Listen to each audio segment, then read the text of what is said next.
Съществуват инструменти, които ни помагат да сме в изчистване 24 часа в денонощието, 7 дена в седмицата, през времето, когато вие не се чистите. Но не всички са способни да се чистят като вас. Вие правите това, затова и сте престанал да обучавате, защото правите чистене 24 часа в денонощието, 7 дена в седмицата за цялата Земя и за цялата галактика, за целия космос. И така, съществуват инструменти, които ще чистят по 24 часа в денонощието, 7 дена в седмицата. И тези гривни са предназначени за чистене. На едните от тях пише с букви "Обичам те, благодаря", а на други е написано с Брайловата азбука "Обичам те, благодаря, съжалявам, моля те, прости ми". И когато вие ги носите, те ви чистят. Да, 24 часа. Непрекъснато. Непрекъснато чистене, изчистване на мислите, разсъжденията. И вие не е нужно даже да знаете за това, че се намирате в своите мисли, разсъждения, да се опитвате да контролирате, управлявате, но ако вие носите гривните, те ще чистят всичко, каквото и да се случва.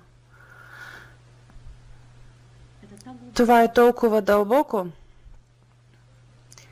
Да, това наистина е дълбоко. И халякала, вашите гривни са индигови и бели. По вдъхновение ли са направени? Аз мисля, че двата цвята олицетворяват любовта, божествената любов. Инструмент за чистене ли е дъгата? Да, тя също е инструмент. Затова ли на кутията, на гривните има дъга? Да. И самата кутия чисти?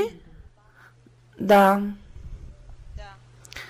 Това е много сериозно. И когато отдавате кутията някому, когато е в ръцете на работниците в пощата, при процеса на доставка, тя върши своето изчистване. Където и да попадне? Да, тя прави своето чистене. Затова то е така мащабно.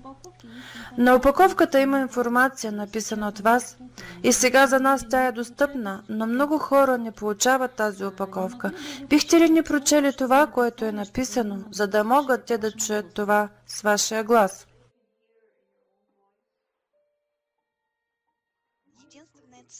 Единствената цел на моя и вашия живот е възстановяването на нашата идентификация, нашия разум, връщането му в изходно състояние на нула или вакуум, чистота на сърцето, според Исус, и празнота Шекспир, чрез непрекъснато чистене.